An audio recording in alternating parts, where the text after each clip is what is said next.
Bonjour. Bonjour. On vous voit à Kasumbalesa avec une forte délégation.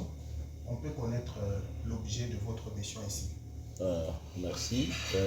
Je m'appelle Tsongo Matata d'Eliance. Je suis honorable député provincial élu de Sakania.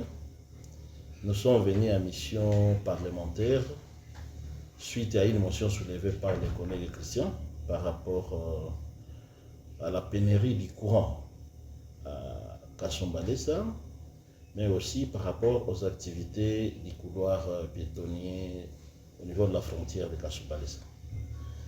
Voilà un peu l'objet de notre mission, mais comme on ne vient pas souvent, il y a aussi d'autres situations d'ordre sécuritaire, d'autres situations d'ordre social sur lesquelles nous nous sommes butés et que nous avons essayé de palper et récolter et puis amener à l'Assemblée pour voir si, à partir de l'Assemblée, on va acheminer auprès de l'exécutif pour en trouver une solution. Voilà un peu l'objet de notre mission. Oui, honorable. Moi, c'est Sito Kumba Boulambo, journaliste B1, la présentation dans le Haut-Katanga. Nous voulons savoir, vous étiez sur le terrain. Nous voulons aussi votre constat. Vous étiez au niveau des postes de distribution du courant électrique via SNEL et vous avez aussi visité la nouvelle station pour SNEL, j'y arrive. Et puis, vous étiez descendu sur le terrain au niveau du couloir pétrolier. Qu'est-ce que vous avez constaté? Si je peux commencer sur les points du courant au niveau de Kasumbalesa, c'est vraiment un constat très amer. Très amer,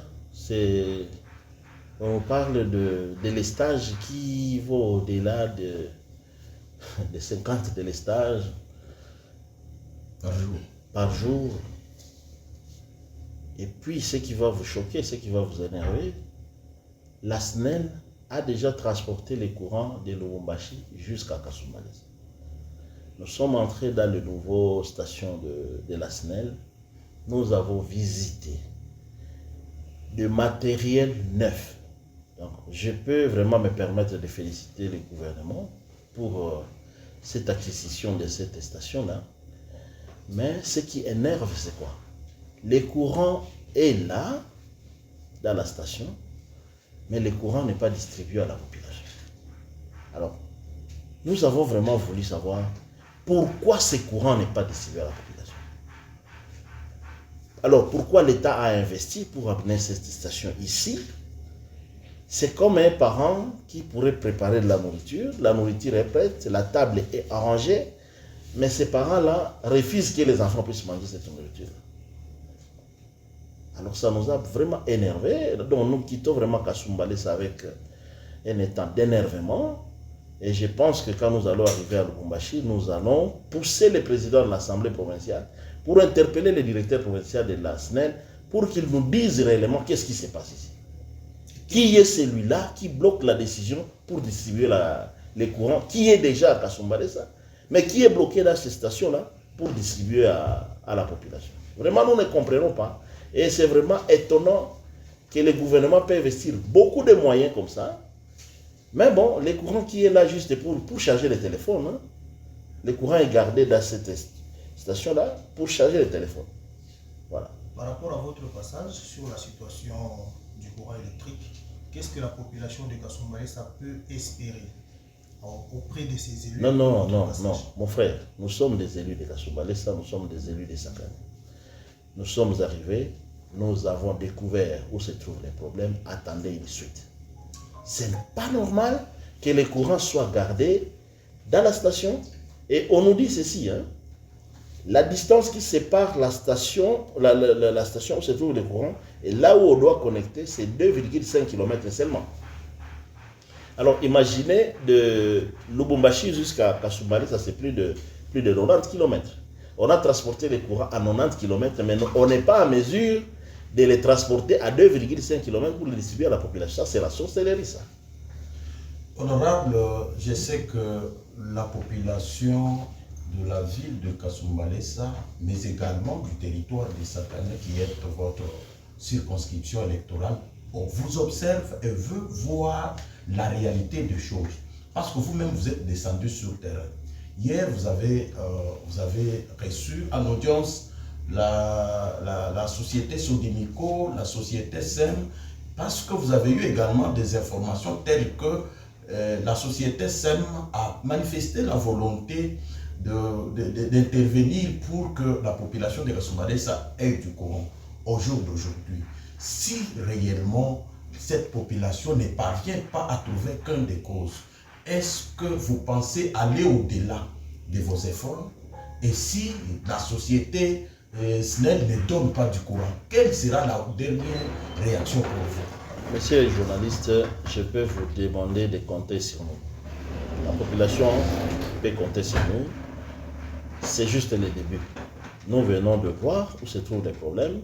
Vous venez de dire que la société SEM avait émis une volonté, mais moi je ne peux pas me baser sur la société SEM, un privé.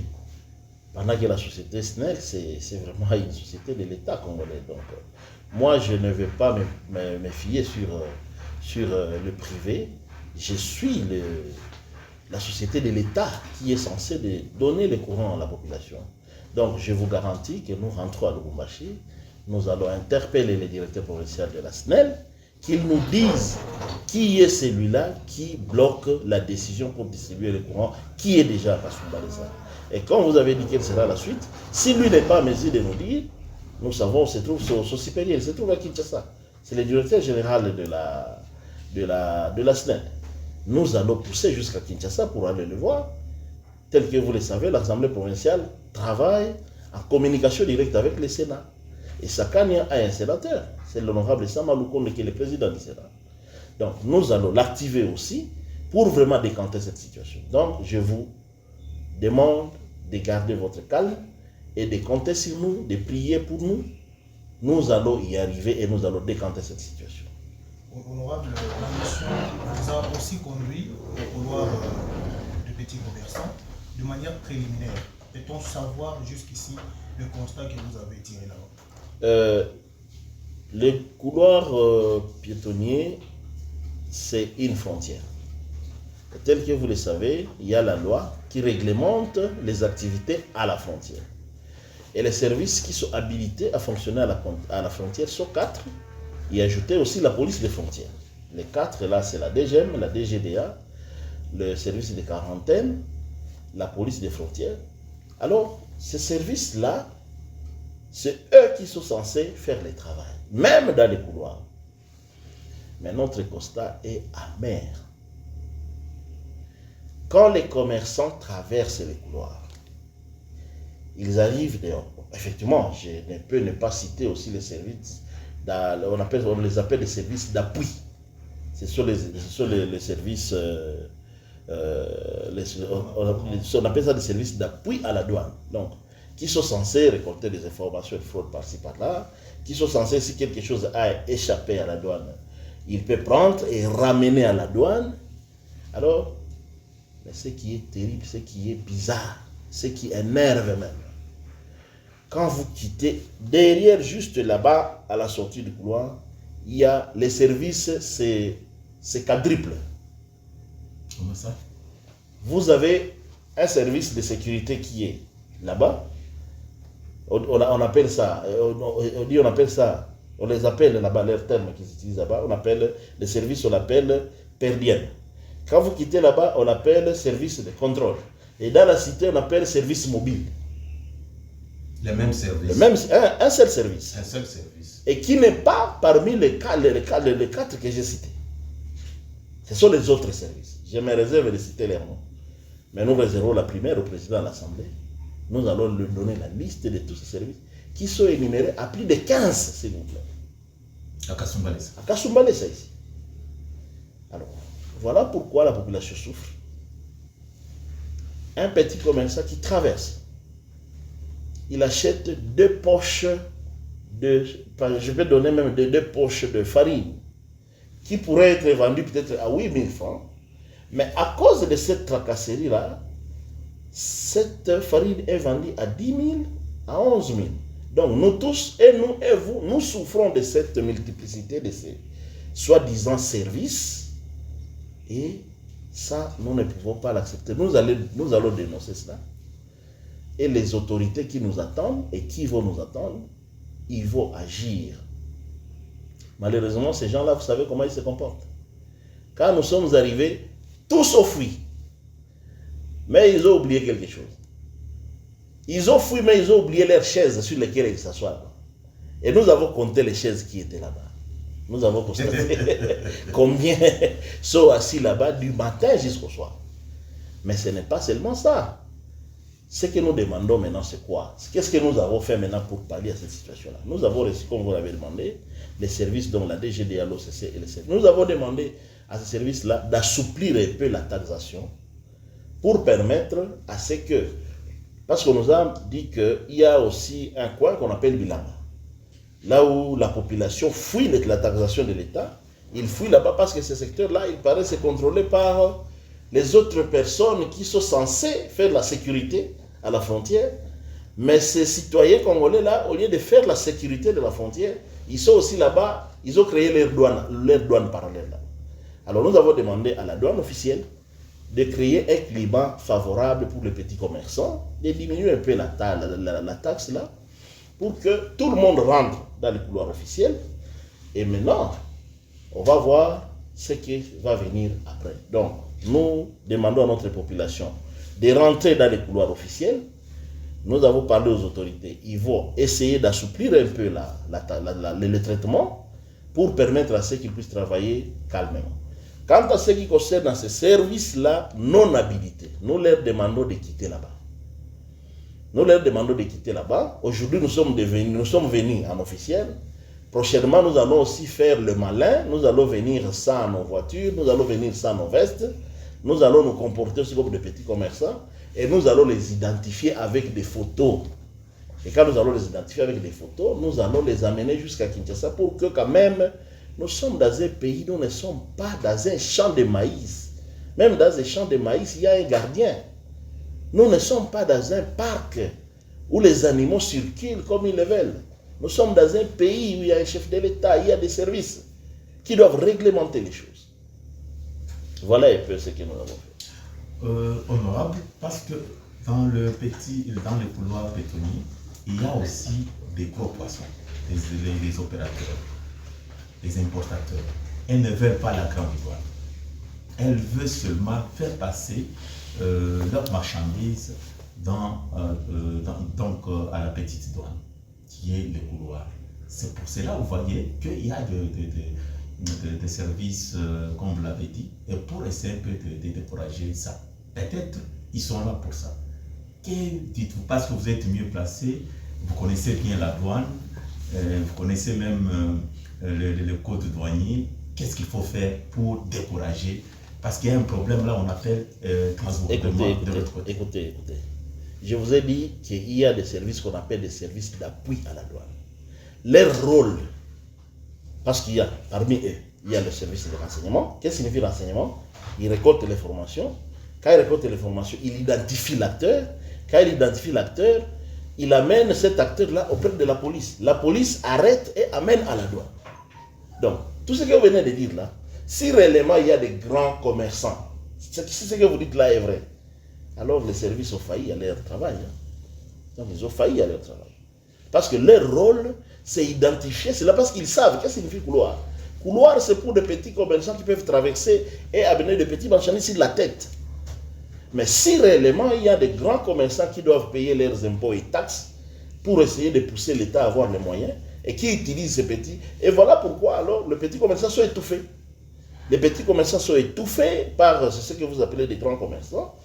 Mais qui est à la base de ça? Ce sont ces services-là que l'État a créé. L'État a créé ces services-là pour avoir les renseignements. Est-ce qu'il y a la personne qui n'est pas habilitée à utiliser le courant qu'il utilise? Quand il a identifié, il doit amener à la police. La police doit arrêter. Et quand la police arrête, il amène cette marchandise-là à la douane pour que la douane puisse taxer. Mais malheureusement, ce n'est pas le cas. On nous apprend même que même le ciment est en train de passer d'une façon clandestine. Donc, vraiment, on nous apprend même une marchandise qui pèse comme des barres en fer. Même des barres en fer passent par des voies non autorisées. Ça, c'est grave. Ça, c'est très grave. Donc, je demande aux opérateurs économiques qui font cette pratique-là d'aller négocier avec la douane. La douane, elle est là.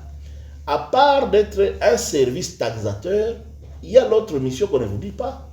La douane, c'est aussi un service de réglementation de la vie de la population. Monsieur les journalistes, le rôle des députés, c'est dénoncer. Je dénonce, je dénoncerai et je dénoncerai encore. Comme venait de citer notre sortie à Sakania avec tous les bureaux de l'Assemblée, nous avions dénoncé effectivement la multiplicité des services tels que nous venons de le constater aussi à Kasumbalesa. Nous avions dénoncé, le président de l'Assemblée avait invité les responsables au niveau de Lubumbashi et il y a des actions qui ont été menées. Il y a des actions qui ont été menées. Je ne regrette pas d'avoir fait cela. En tout cas, essayez de poser la question. Le mal est tellement profond que même si on agit, ça ne se sait pas facilement. Mais nous allons continuer à dénoncer toujours pour qu'un jour nous puissions y arriver. Le mal est tellement profond. Nous dénonçons, l'Assemblée agit, peut-être le gouvernement agit aussi, les autorités de ces services-là. Savez-vous que les autorités de ces services-là qui dérangent les gens ici ne sont pas informés de ce qui se passe ici? Ils ne sont pas informés. Et quand nous nous dénonçons, quand nous arrivons dans leur bureau, quand ils appellent et il y a des choses qui se font. Donc, je vais vous dire que notre dénonciation de Sakania avait produit des fruits. Mais ces fruits-là ne sont pas encore arrivés à la hauteur du mal. C'est ainsi que nous n'allons pas nous arrêter là-bas, nous allons continuer à suivre pour que nous puissions arriver un jour à un apaisement. Vous venez de parler de notre motion sur l'OCC Mokambo. Oui. Mon frère, quand on vous informe de ce qu'on appelle la loi portant sur les guichets uniques, interdit des perceptions en dehors du guichet unique. Alors, tout ce que l'OCC fait là au redressement, non. Redresser dans les guichets. Si vous voulez redresser dans les guichets. Parce que l'autorité de la valeur en douane, c'est la DGDA. Quand la DGDA a déjà dit la valeur de cette marchandise, c'est 2000 francs. Quel que soit tu es OCC, tu es quoi, tu ne peux pas contester la valeur que la douane a mis là-bas. Alors pourquoi c'est ce qu'ils appellent là redressement? Ça a quel sens? Alors, pour revenir à votre question, j'avais fait la mention, notre bureau au niveau de Lubumbashi avait écrit à l'OCC pour interpeller les autorités de l'OCC. Malheureusement, ça avait coïncidé quand le directeur général de l'OCC était sur place. Alors, vous savez, un directeur général, il vient, il a beaucoup de charges, il a déjà son programme. Alors, le directeur de l'OCC avait demandé un report. Il avait demandé un report pour permettre à ce que le directeur général puisse terminer bien son travail. Et d'ici, je pense, une semaine, nous serons avec lui maintenant, parce que le report qu'il avait demandé, la date qu'il avait demandé, est d'ici proche. Nous serons avec lui et nous allons parler avec lui. Je suis sûr, j'ai confiance aux autorités. Je pense qu'il va trouver une solution là où ils doivent les trouver. Là où il n'arrive pas, nous allons encore dénoncer. Veuillez vraiment compter sur nous. Un message fort, surtout à la population qui est en train de nous suivre à Sénèque Mouma, de votre circonscription de Sakania. Je vais donner deux messages. Le premier message que je vais donner à la population, c'est compter sur ses élus. Sakania a 4 députés provinciaux. Si le téléphone de l'honorable Christian n'est pas passé, l'honorable Matata est là. Si l'honorable Matata n'est pas passé, l'honorable Lelito est là, même notre frère, notre rapporteur de Sakania, il est là. Donc, amenez-nous des problèmes. Quand vous nous les amenez, nous aussi, nous les amenons auprès des autorités. Mais même si vous prenez dans votre bureau, vous commencez à écrire des lettres, qui vous dit que les lettres que vous avez écrites sont arrivées à qui de droit? Amenez-nous des problèmes. C'est ça, vous nous avez élus pour ça. Si nous ne faisons pas ce que vous nous demandez de faire, c'est-à-dire que nous n'avons pas la raison d'être là comme vos représentants. Deuxième message, c'est un message de sensibilisation aux petits commerçants. Appelez aussi transporteurs, tout ça. Chers amis, la fraude, vous pouvez la faire aujourd'hui, vous gagnez 2000 francs. Demain, on vous arrête, on vous fait payer 5000 francs. Alors, vous allez tourner, pensant que vous êtes en train de travailler, pendant que vous ne travaillez pas. approchez la douane. Demandez à la douane que moi j'ai ça, je vais payer ça. Si la douane là refuse de vous aider, appelez-nous. Appelez-nous, nous allons venir dire alors, mais la population est prête de payer ça, vous refusez pourquoi? Parce que ça aussi les rôles. Les rôles, c'est facile. Ils ont tout un bureau, s'il vous plaît, à Kinshasa, qu'on appelle bureau de facilitation. Vous m'entendez? Les rôles, c'est faciliter aux opérateurs économiques de bien faire leurs affaires pour que ces opérateurs économiques-là puissent payer des taxes. Alors, si vous ne facilitez pas ces petits commerçants, c'est comme ça qu'ils vont aller se chercher des passages même dans l'eau pour passer. Et quand ils vont chercher les passages dans l'eau, ils vont se noyer. Et quand ils vont mourir, nous allons venir. Donc, je sensibilise la population, vraiment, d'éviter ces histoires nocturnes. Pareil, il y a des marchandises qui passent la nuit. Il y a des gens qui se créent des passages dans des forêts. Mais laissez pas vous mordre là-bas. Rentrez à la voie officielle. Négociez avec la douane. S'ils n'arrivent pas, appelez-nous. Moi, je suis expert en matière de douane. Appelez-moi, je vais venir, je vais parler avec la douane et vous allez voir, il y aura des solutions. Voilà un peu ce que je peux dire à la douane, chers amis. L'autre message, c'est vraiment un message de compassion. Nous compatissons avec toutes les familles qui ont perdu leurs membres de famille, parce que souvent notre bureau nous appelle qu'il y a telle personne, telle famille. Vraiment, nous compatissons avec ces familles-là qui ont perdu les leurs. Nous compatissons avec ceux qui sont malades dans des hôpitaux qui manquent de moyens. Nous compatissons avec ceux-là qui ont passé une nuit sans manger, parce que la vie à Kasumbalé, ça, quand vous observez, c'est vraiment une vie difficile. Donc nous compatissons vraiment avec la population et nous leur demandons de croire toujours à Dieu. Je suis chrétien, croyez toujours à Dieu. Un jour, il y aura un changement. Merci. Merci. Merci.